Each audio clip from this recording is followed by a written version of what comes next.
kita memulai ibadah, mari bersama-sama kita berkatakan dengan iman Mazmur 91 sebagai doa kita. Dalam lindungan Allah, orang yang duduk dalam lindungan yang maha tinggi dan bermalam dalam naungan yang maha kuasa akan berkata kepada Tuhan, tempat perlindunganku dan kubu pertahananku, Allahku yang kupercayai. Sungguh, dialah yang akan melepaskan engkau dari jerat penangkap burung, dari penyakit sampar yang busuk. Dengan kepaknya ia akan menudungi engkau. Di bawah sayapnya engkau akan berlindung. Kesetiaannya ialah perisai dan pagar tembok. Engkau tak usah takut terhadap kedahsyatan malam, terhadap panah yang terbang di waktu siang, terhadap penyakit sampar yang berjalan di dalam gelap, terhadap penyakit menular yang mengamuk di waktu petang. Walau 1.000 orang rebah di sisimu dan 10.000 di sebelah kananmu, tetapi itu tidak akan menimpamu. Engkau hanya menontonnya dengan matamu sendiri dan melihat pembalasan terhadap orang-orang fasik. Sebab Tuhan ialah tempat perlindunganmu, yang maha tinggi telah kau buat tempat perteduhanmu. Malapetaka tidak akan menimpa kamu, dan tulah tidak akan mendekat kepada kemahmu. Sebab malaikat-malaikatnya akan diperintahkannya kepadamu untuk menjaga engkau di segala jalanmu. Mereka akan menatang engkau di atas tangannya, supaya kakimu jangan terantuk kepada batu. Singa dan ular tedung akan kau langkahi. Engkau akan menginjak anak singa dan ular naga. Sungguh, hatinya melekat kepadaku, maka aku akan meluputkannya. Aku akan membentenginya, sebab ia mengenal namaku. Bila ia berseru kepadaku, aku akan menjawab. Aku akan menyertai dia dalam kesesakan. Aku akan meluputkannya dan memuliakannya. Dengan panjang umur akan kukenyangkan dia, dan akan kuperlihatkan kepadanya keselamatan daripadaku.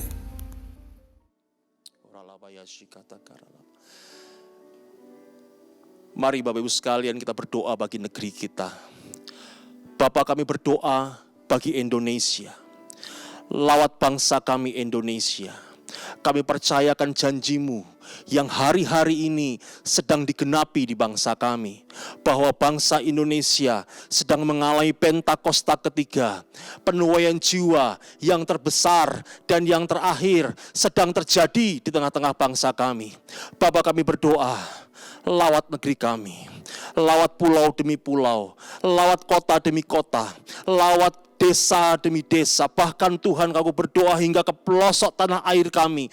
Engkau melawat negeri ini, Engkau melawat bangsa kami. Pertobatan terjadi, pertobatan terjadi, pertobatan terjadi di dalam nama Tuhan kami Yesus Kristus. Tuhan, kami berdoa, kalau hari ini janji-Mu atas kami bahwa generasi Yeremia sedang Engkau pakai dengan luar biasa. Tuhan, genapkan atas anak-anak muda, genapkan atas generasi Yeremia ini Tuhan. Pakai mereka dengan luar biasa, dengan cara yang ajaib, dengan cara yang tidak dapat kami pikirkan sebelumnya Tuhan.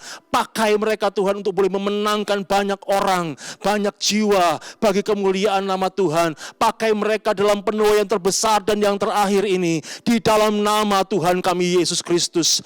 Bapa, kami juga berdoa untuk negeri kami yang sedang ada dalam pandemi COVID-19. Tuhan, kami minta di hadapan Tuhan. Tuhan, kami minta di hadapan-Mu Tuhan. Sembuhkan bangsa kami, sembuhkan bangsa kami di dalam nama Tuhan kami Yesus Kristus. Kami mohonkan di hadapan Tuhan untuk pemerintahan kami, Presiden Jokowi dan seluruh aparatur pemerintahan yang ada. Berikan hikmat, berikan kemampuan untuk mereka boleh memberikan kebijakan bagi bangsa kami Tuhan, sehingga bangsa kami boleh keluar dari pandemi ini Tuhan. Dan terlebih kami mohon kuasa-Mu yang luar biasa bekerja, dinyatakan di tengah-tengah negeri kami untuk menyembuhkan bangsa kami di dalam nama Tuhan kami Yesus Kristus. Mari Tuhan, kami mohonkan kuasa-Mu dinyatakan, kami mohonkan kuasa-Mu dinyatakan bagi Indonesia di dalam nama Tuhan kami Yesus Kristus. Kami mau perkatakan di dalam nama Tuhan Yesus Kristus, COVID-19, Engkau diam dan tenanglah di dalam nama Tuhan Yesus Kristus. Kami percaya kuasa-Mu dahsyat, kami percaya kuasa-Mu luar biasa, sanggup memulihkan negeri ini, sanggup memulihkan bangsa kami. Kami bawa bangsa ini dalam tangan Tuhan kami Yesus Kristus. Di dalam nama Tuhan Yesus Kristus kami berdoa. Haleluya. Amin. Mari kita mau bersyukur buat Allah yang baik. Berikan tepuk tangan buat Allah yang luar biasa. Haleluya. Come on.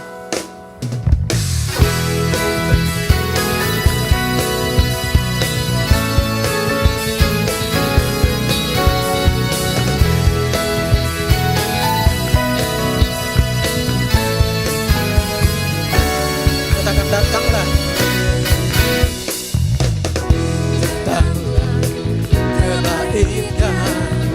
Dengan hati bersyukur ke dalam. Dengan apa saudara?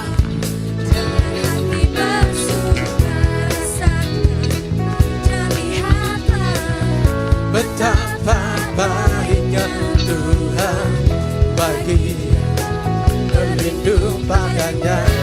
Tangan akan bersorak-sorak, bersorak-sorak. Katakan hey, hey, bersyukurlah sebab Dia baik, membebaskan, diselamatkan, kasih serta-Nya. Bersyukurlah kepada Tuhan sebab Dia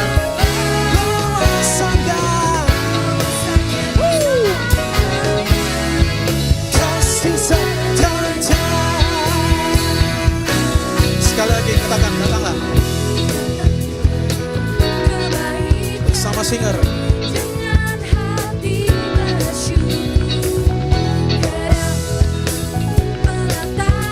Dengan apa saudara?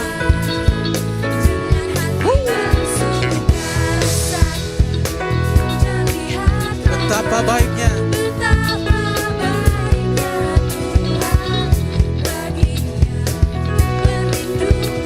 akan bersorak-sorak, akan bersorak-sorak sambil angkat tangan, katakan hey, come on, hey, bersyukurlah kok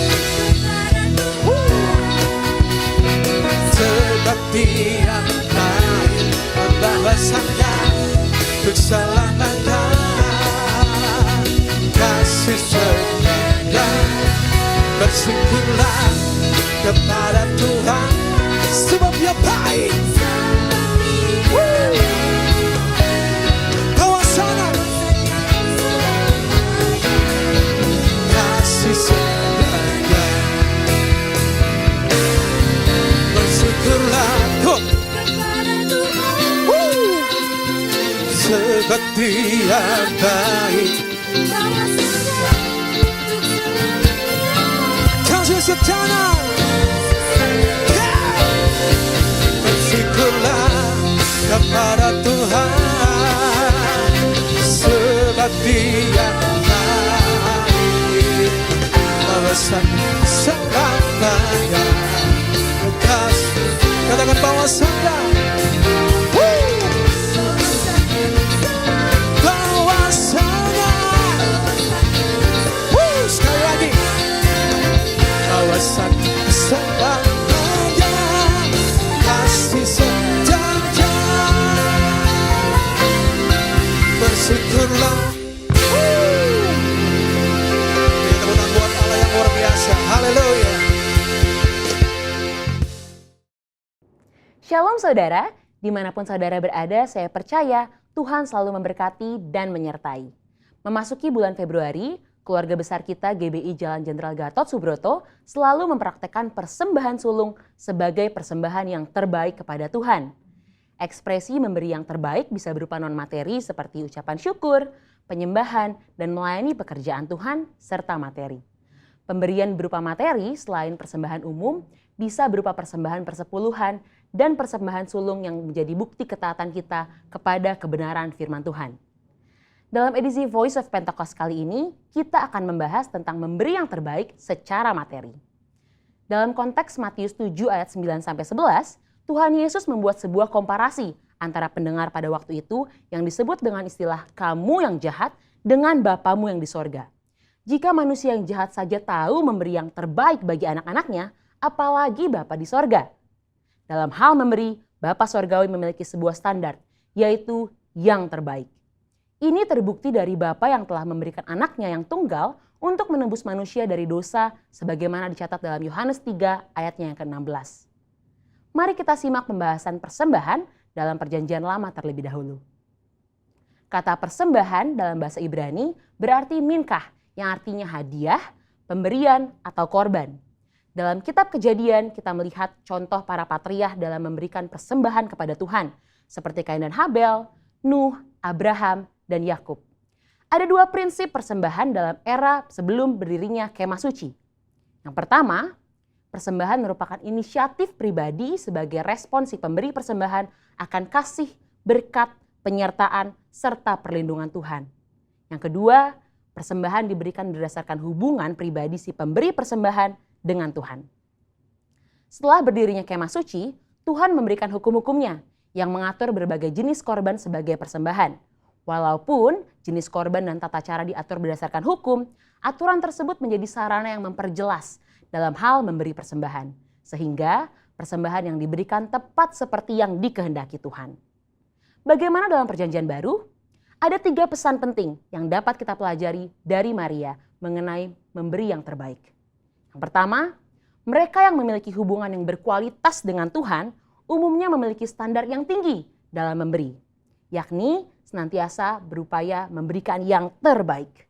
Dalam Yohanes 12 ayat 1-8, Maria mempersembahkan setengah kati minyak narwastu murni dan menyeka kaki Yesus dengan rambutnya. Harga minyak narwastu itu adalah 300 dinar dan kita tahu bahwa 1 dinar adalah upah sehari orang bekerja. Jadi Maria menuangkan minyak yang harganya hampir sama dengan 1 tahun upah orang bekerja. Wow, sungguh sebuah persembahan yang terbaik.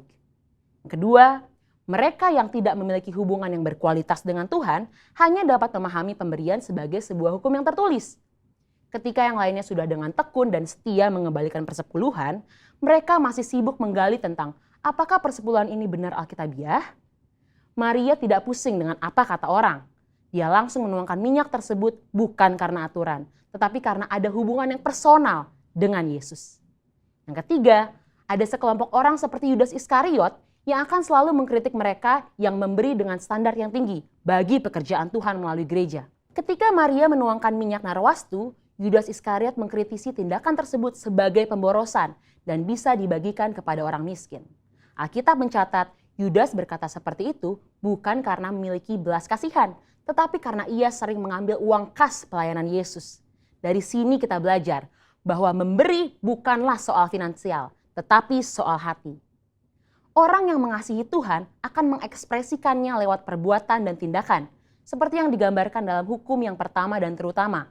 Kasihilah Tuhan Allahmu dengan segenap hatimu dan dengan segenap jiwamu dan dengan segenap akal budimu. Dan kasihilah sesamamu manusia seperti dirimu sendiri. Ketika kita mengalami kasih yang besar dari Yesus seperti Maria, maka kita hanya akan memiliki satu standar dalam memberi, yaitu yang terbaik. Ini karena kita tahu dan sungguh sadar bahwa sebesar apapun pemberian yang bisa kita berikan, tidak akan mampu membalas apa yang sudah Tuhan Yesus lakukan di dalam hidup kita. Salah satu ekspresi pemberian terbaik yang dilakukan oleh keluarga besar GBI Jalan Jenderal Gatot Subroto sejak awal adalah persembahan sulung. Persembahan sulung yang umumnya dilakukan pada bulan Februari setiap tahunnya adalah salah satu bentuk disiplin rohani, baik dalam hal jumlah, nilai persembahan, dan terlebih dalam hal kemurahan hati. Secara angka atau persentase, memberi seluruhnya atau 100% tentu adalah nilai yang sangat tinggi atau kita sebut dengan standar yang terbaik. Ini bukan berbicara soal angka saja, lebih dari itu, ini berbicara tentang hati. Salah satu contoh lainnya dalam memberi yang terbaik selain Maria di Yohanes 12 adalah jemaat di Makedonia dalam 2 Korintus 8. Di tengah kesukaran dan kemiskinan, justru sukacita mereka berlimpah, bahkan mau memberi melampaui kemampuan mereka membantu jemaat di Yerusalem. Pesan utama dari cerita ini adalah kasih karunia Tuhan mentransformasi hati dan memampukan jemaat di Makedonia untuk memberi melampaui keterbatasan mereka. Saudara, kita telah melihat dari Perjanjian Lama bahwa Tuhan menghendaki pemberian atas dasar kerelaan dan sebagai respon terhadap kebaikannya. Di dalam Perjanjian Baru kita belajar 2 contoh, yaitu Maria yang berani memberikan persembahan yang mahal harganya di kaki Yesus karena dia telah merasakan kasih Tuhan, dan dari jemaat di Makedonia dengan sukacita dan kerelaan memberi yang terbaik, bahkan melampaui kemampuan mereka. Mari kita memberi yang terbaik bagi Tuhan sebagai respon atas kasih, berkat, penyertaan dan perlindungan Tuhan di dalam hidup kita yang didasari oleh iman kita kepadanya. Saudara, untuk penjelasan lebih lengkapnya dari tim teologi kami, jangan lupa buka link yang ada di atas atau scan QR Code yang tersedia. Selamat memberi yang terbaik, Tuhan Yesus memberkati.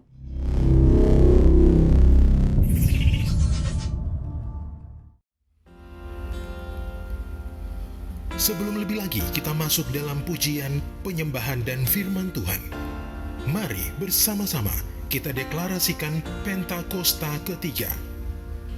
Pentakosta ketiga adalah pencurahan Roh Kudus yang dahsyat di zaman now, melebihi yang terjadi di Azusa Street. Pentakosta ketiga akan mengakibatkan penuaian jiwa yang terbesar dan terakhir sebelum Tuhan Yesus datang kembali. Pentakosta ketiga akan membangkitkan generasi Yeremia, yaitu anak-anak muda yang dipenuhi Roh Kudus, cinta mati-matian kepada Tuhan Yesus, tidak kompromi terhadap dosa, dan akan bergerak untuk memenangkan jiwa. Pentakosta ketiga lahir di Indonesia yang bergerak ke bangsa-bangsa. Gerakan ini dari timur ke barat dan akan kembali ke Yerusalem. Pentakosta ketiga akan memberikan kuasa untuk menyelesaikan amanat agung, dan setelah itu Tuhan Yesus datang kembali. Mari kita siapkan untuk kita menyembah Tuhan. Dia Bapa yang baik, selamanya Tuhan Yesus baik. Apapun yang terjadi dalam hidup kita. Oh Rabakaralabaya, Iraralabaya.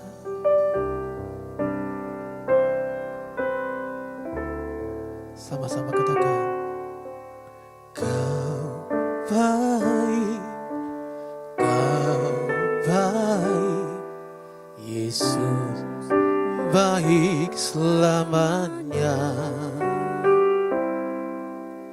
Kau baik, Kau baik, Yesus baik selamanya. Sekali lagi katakan, Kau baik, Kau baik, Kau baik, Yesus baik selamanya. Kau baik, Kau baik, Yesus baik selamanya. Ku memujimu, ku menyembahmu selamanya. Kau baik Tuhan. Ku memujimu, ku menyembahmu selamanya. Kau baik Tuhan. Ku memujimu, ku memujimu, ku menyembahmu selamanya. Kau baik Tuhan. Ku memujimu, mujimu, selamanya. Kau baik Tuhan. Mari angkat pujian ini, jemaat Tuhan bersama singer katakan kau baik.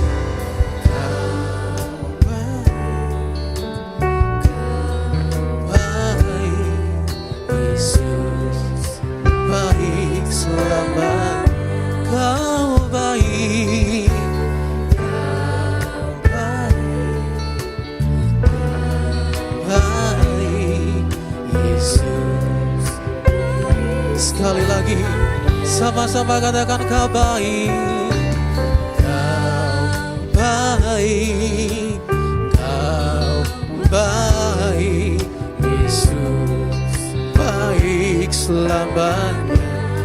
Kau baik, kau baik, kau baik, Yesus baik selamanya. Ku memujimu, ku memujimu, ku menyembahmu selamanya. Kau baik Tuhan. Ku memujimu, memujimu, ku menyembahmu selamanya. Kau baik. Mari biarkan musik menyembah Tuhan. Mari kita sembah Dia.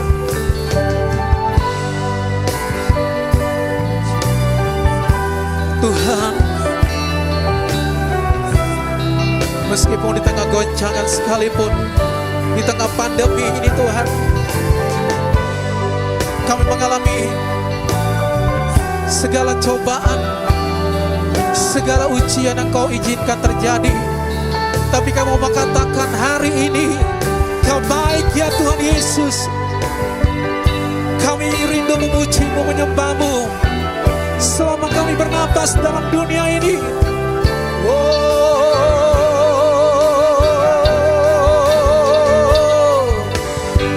Yesus. Sekali lagi biarkan musik menyembah Tuhan. Angkat tanganmu terus sembah Dia. Oh rabakara labasandara labakara labayara labara labara.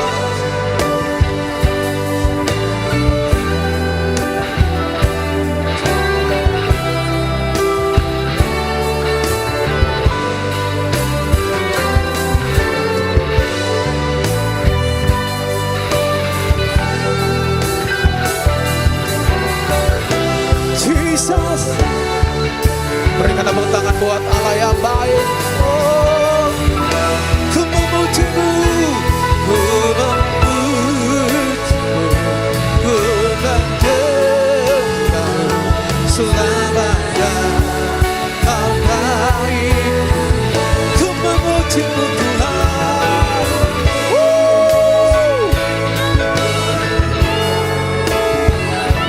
Selamanya. Sekali lagi, ku memuji-Mu Tuhan.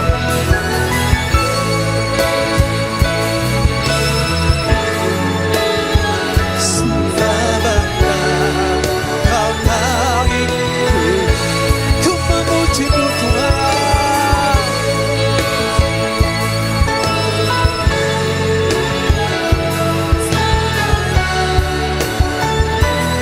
Selamanya, selamanya, selamanya, selamanya. Kau baik Tuhan.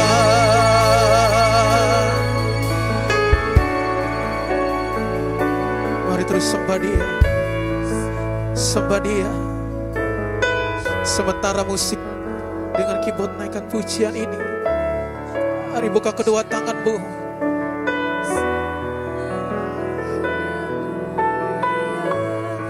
Rasakan kasih-Nya mengalir.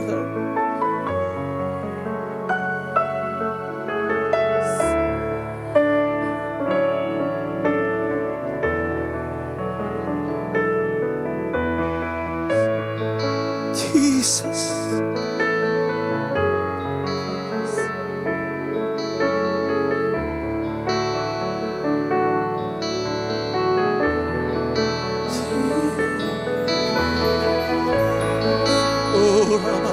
Mari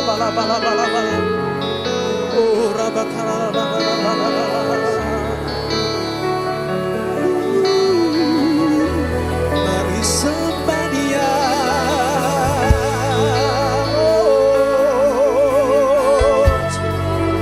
Mari puji sembah Dia, Allah yang baik.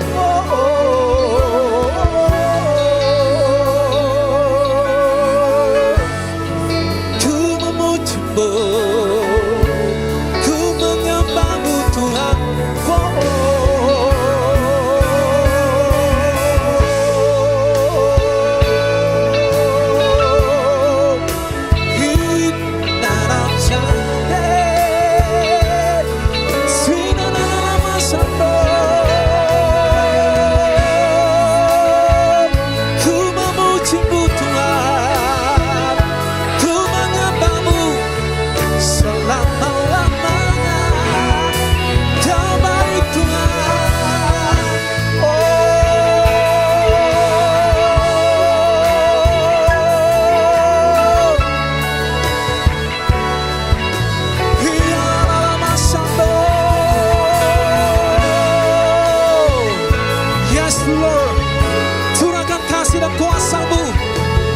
Masing-masing jemaat GBM Tennis Square.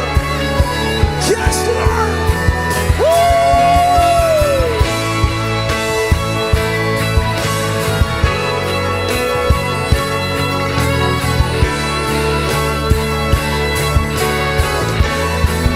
Jesus, Jesus,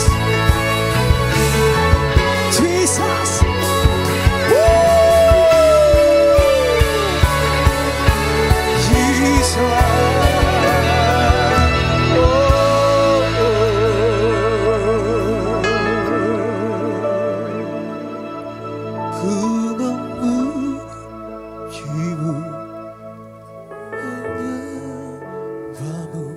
Selamanya kami memujimu Tuhan. Ku memujimu,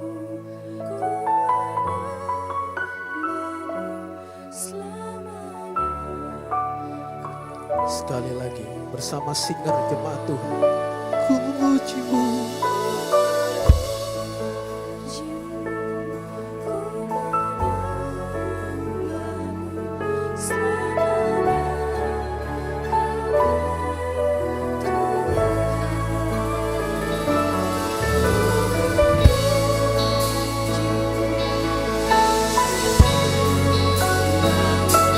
Segenap hati kita sama-sama memujimu,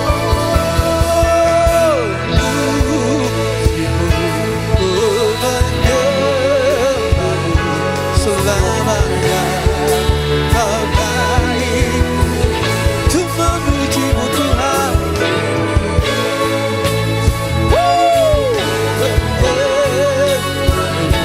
Selamanya Kau baik Tuhan, selamanya, selamanya Kau baik Tuhan. Sekali lagi, selamanya Kau baik Tuhan.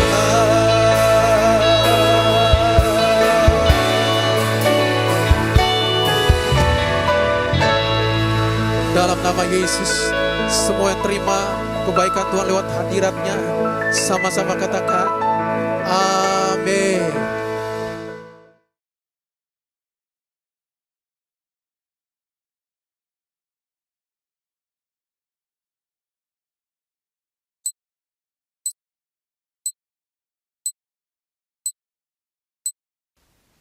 Shalom gereja Tuhan, puji Tuhan kita saat ini sudah ada di hari ke-10 tahun 2021.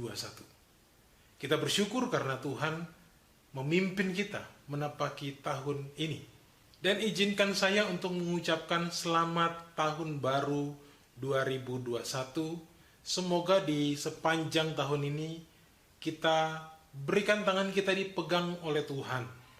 menjalani tahun ini dan kita mengalami kemenangan demi kemenangan. Amin. Gembala sidang kita menetapkan visi bahwa tahun 2021 adalah tahun integritas. Baik, sebelum kita mendengarkan firman Tuhan, mari sama-sama kita satukan hati dan kita berdoa. Bapa di dalam nama Yesus, kami bersyukur untuk kasih setiamu atas kami, hingga kami ada di tahun 2021, hari yang ke-10 ya Tuhan. Ini bukan karena kuat dan gagah kami, tapi semuanya hanya oleh karena campur tangan, kekuatan, kasih karunia-Mu yang melingkupi dan memenuhi kami. Terpujilah nama-Mu ya Tuhan. Kami siap untuk mendengarkan firman yang adalah Engkau sendiri. Urapi kami, berkati kami, berikan pengertian yang mendalam. Roh Kudus kami undang Engkau hadir, supaya kami belajar mengenai firman yang adalah Engkau sendiri. Iman kami bangkit. Kami membangun rohani kami di dalam Tuhan Yesus. Haleluya. Setiap kita yang siap mendengarkan firman Tuhan, sama-sama katakan, amin. Ya, puji Tuhan Bapak Ibu, di hari ini firman Tuhan yang akan saya sampaikan berjudul membangun atas dasar yang kuat. Mungkin waktu kita di akhir tahun 2020, lalu kemudian mengawali tahun 2021, kita sudah melihat berbagai media memberikan prediksi-prediksi mengenai apa yang akan terjadi di tahun 2021. Ya, ada banyak penilaian-penilaian, ada good news, ada bad news-nya. Tapi hal yang harus kita pegang sebagai orang percaya, bahwa apa yang akan terjadi menjelang kedatangan Tuhan kali yang kedua, itu adalah hal-hal yang tidak semakin baik. Amin, saudara. Sebagai anak-anak Tuhan, sebagai anak-anak dari Bapa Surgawi kita pegang apa yang Alkitab ajarkan buat kita. Untuk itu, untuk melewati sepanjang tahun 2021, tahun integritas, mari kita membangun diri kita, membangun kehidupan kita berdasarkan rencana dan rancangan Tuhan, supaya kita memiliki nilai-nilai integritas itu di dalam kehidupan kita. Saudara, saya mau katakan bahwa integritas itu tidak bisa kita beli di suatu tempat bahwa saya mau dapatkan integritas. Kita harus membangun itu. Amin, saudara. Haleluya. Nah, untuk hidup berdasarkan pada rencana dan rancangan Allah, kita harus tahu bahwa ini juga merupakan pilihan. Ini merupakan pilihan yang akan kita buat untuk memilih apakah kita akan hidup dengan firman Tuhan atau tidak.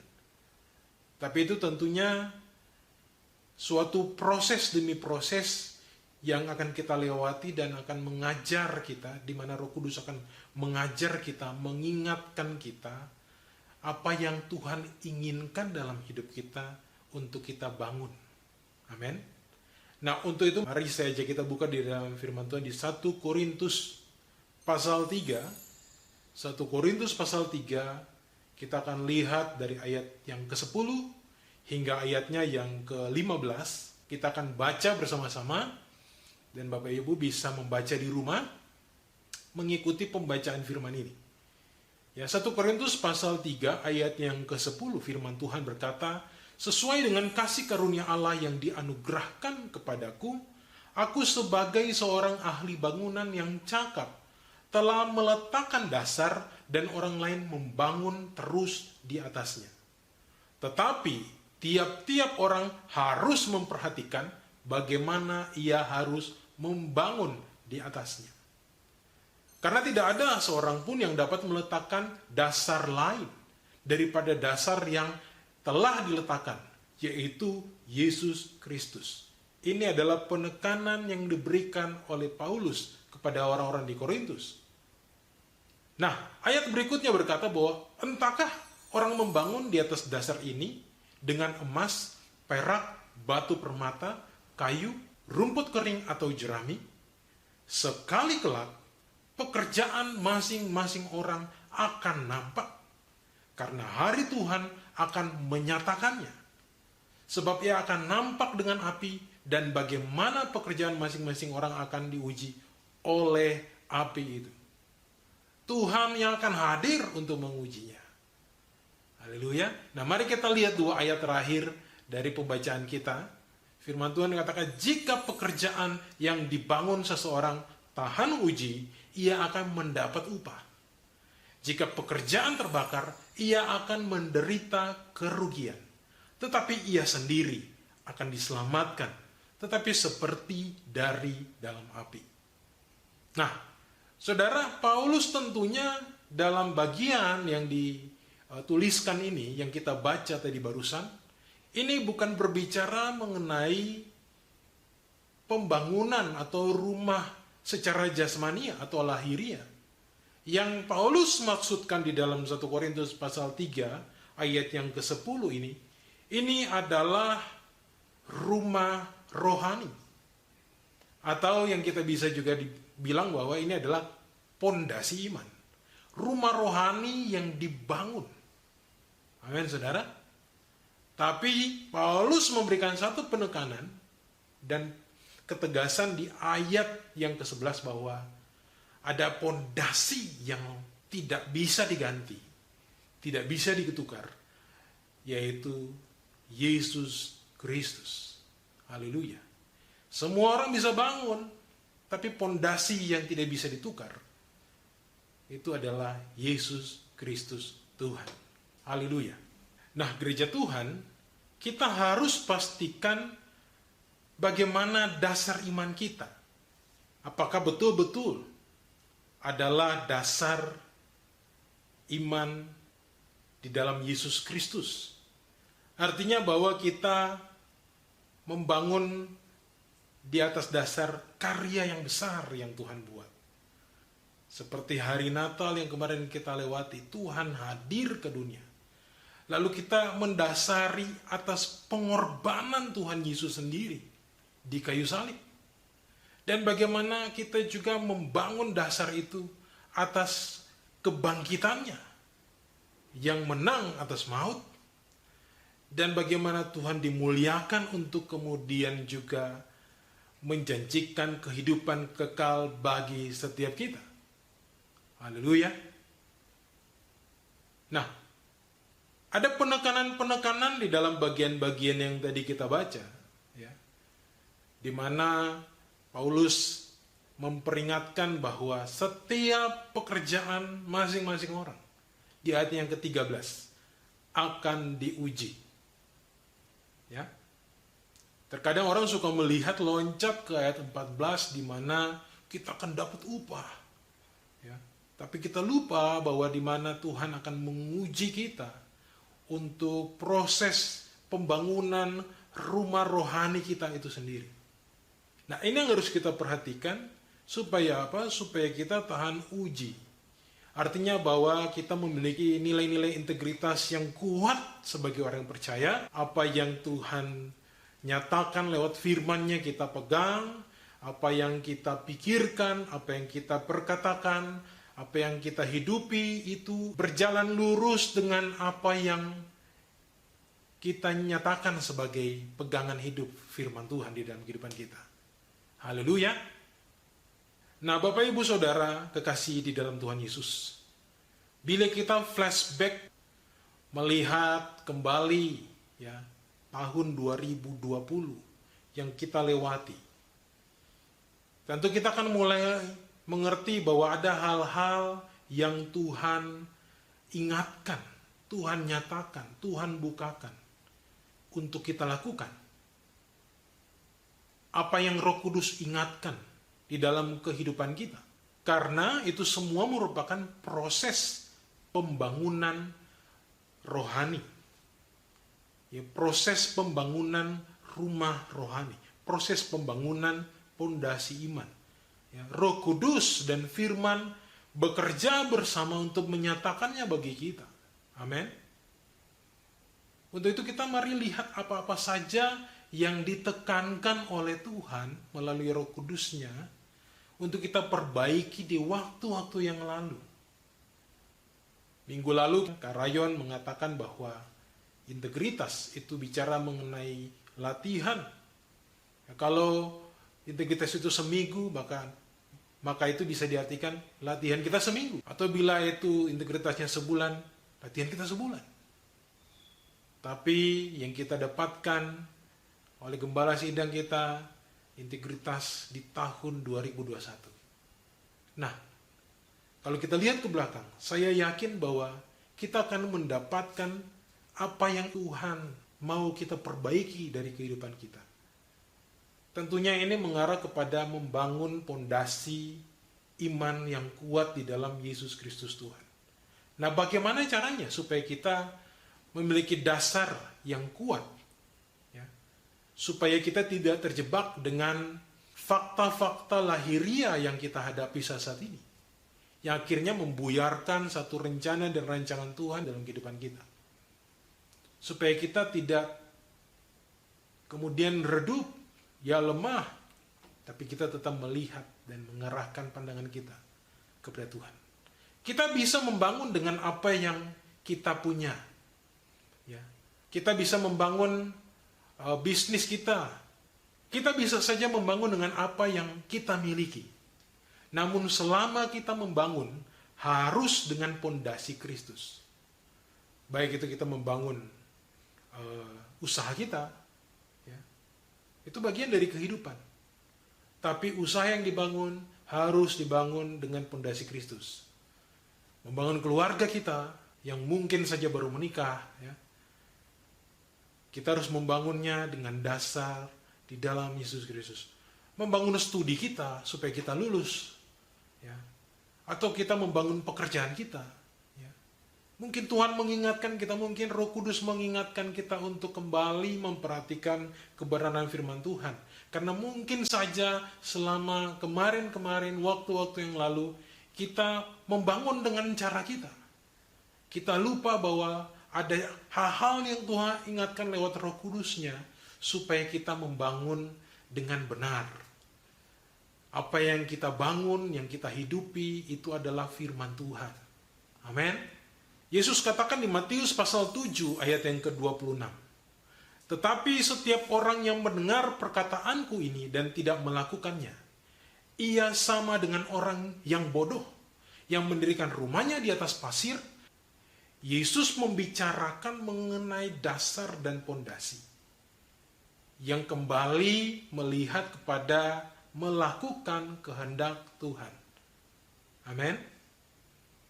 Nah, integritas tidak bisa kita beli, saudara. Karena integritas harus kita bangun sendiri. Mungkin waktu Anda melihat orang dengan kehidupan yang begitu luar biasa, melakukan firman Tuhan, Anda tidak bisa ngasih duit, saya beli dong integritasnya, nggak bisa.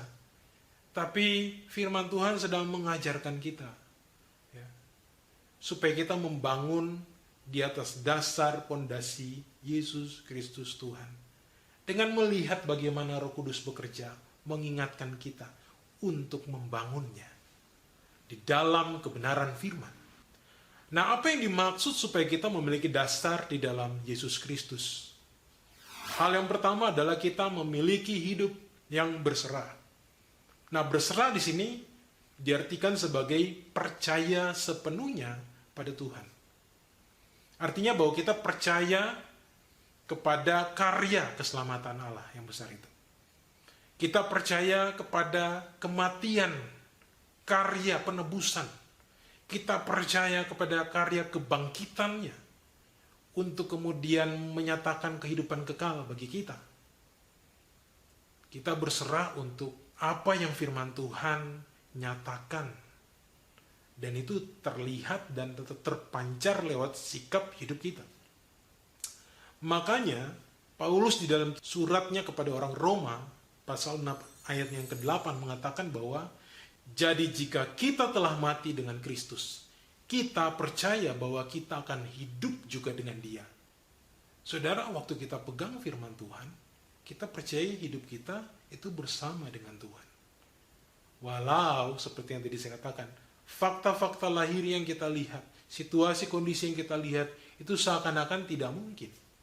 Nah, orang-orang yang memiliki dasar yang kuat adalah orang-orang yang selalu berserah sama Tuhan. Orang-orang yang menanti-nantikan Tuhan.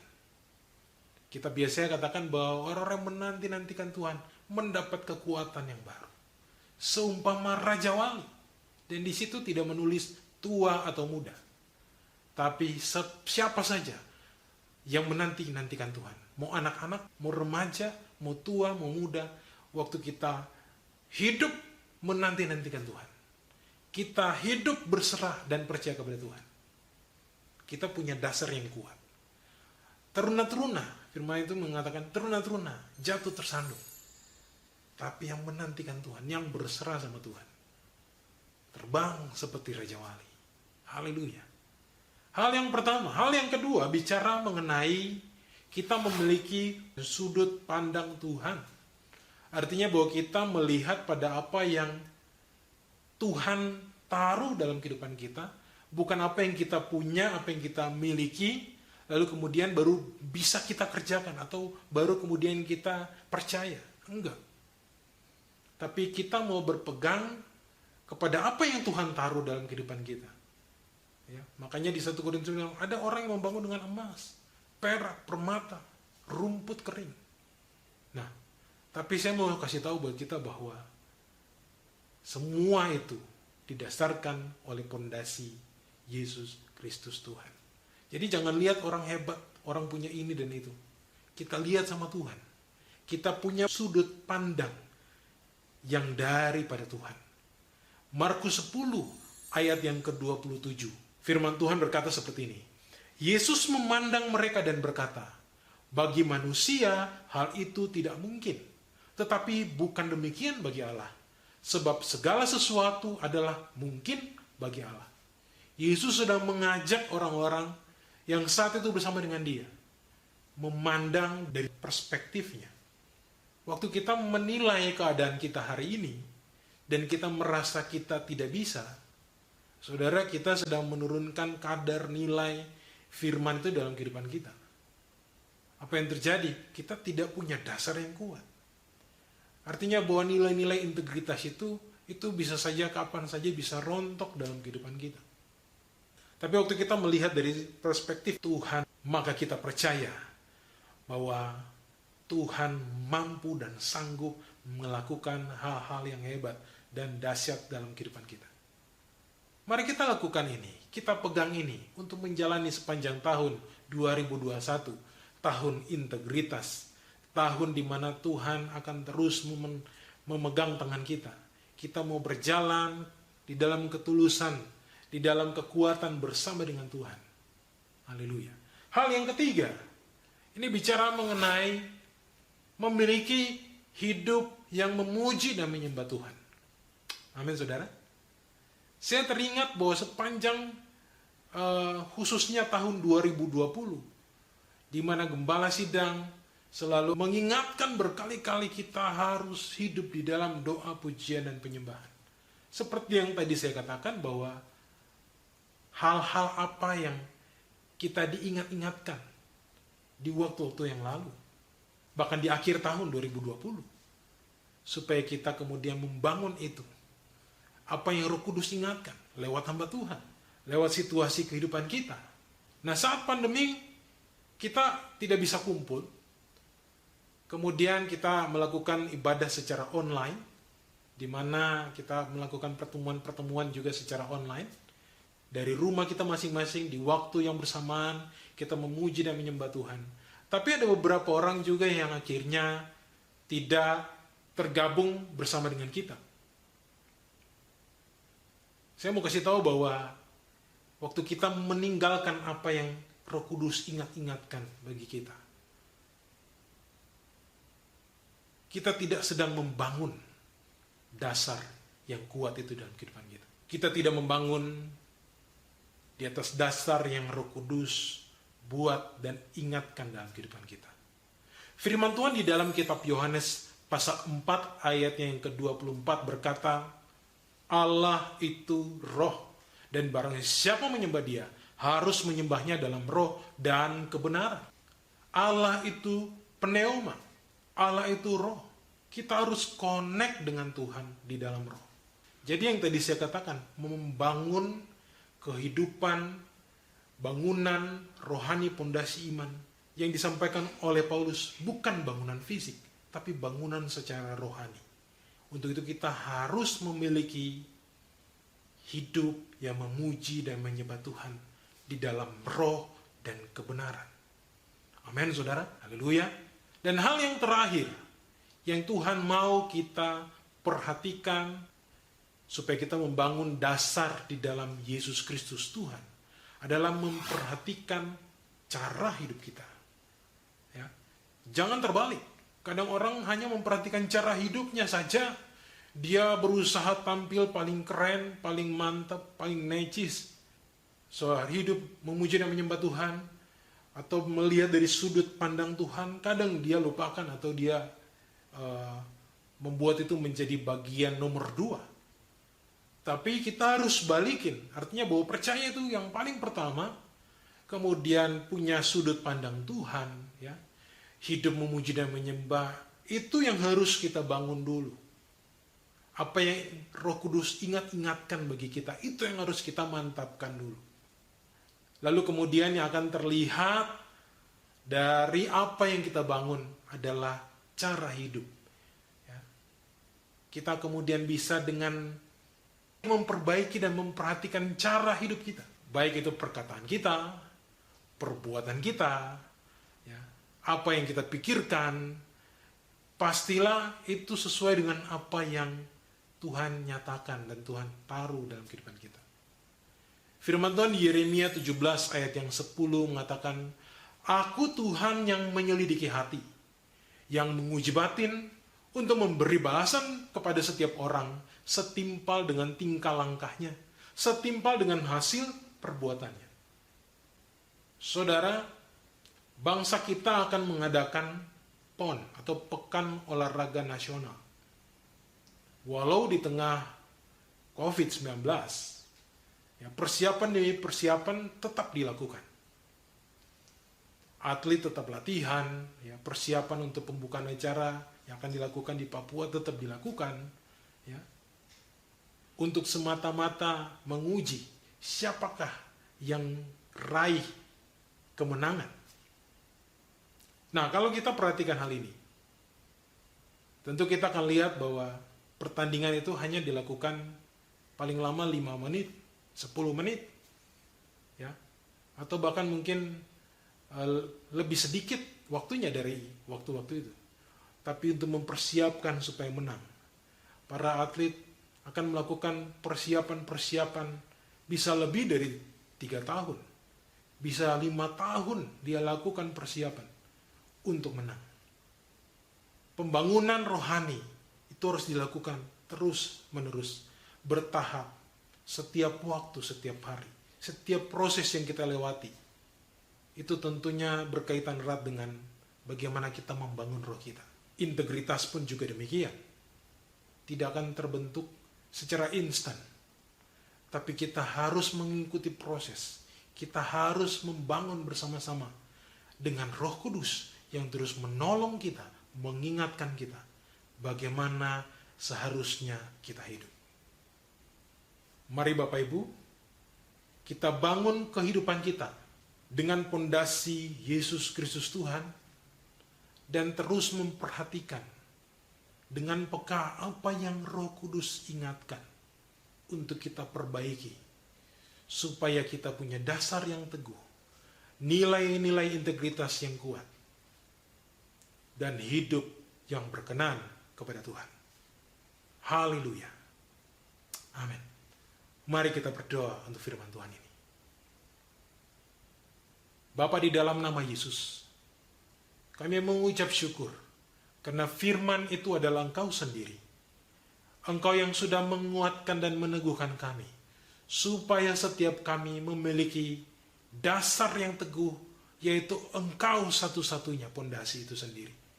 Supaya kami membangun kehidupan rohani kami, pondasi iman kami, rumah rohani kami di dalam Engkau Bapa. Terima kasih ya Tuhan. Terus bawa kami, pegang tangan kami untuk bisa melakukan firman ini. dan rencana serta rancangan-Mu tergenapi dalam kehidupan kami. Urapi kami ya Roh Kudus, supaya kami punya hikmat, dan hikmat itu mengajar senantiasa. Dan waktu kami terus mengikutinya, kehidupan kami tetap kuat di dalam Tuhan. Hamba sudah selesai ya Bapa, tapi Engkau Allah tidak pernah selesai.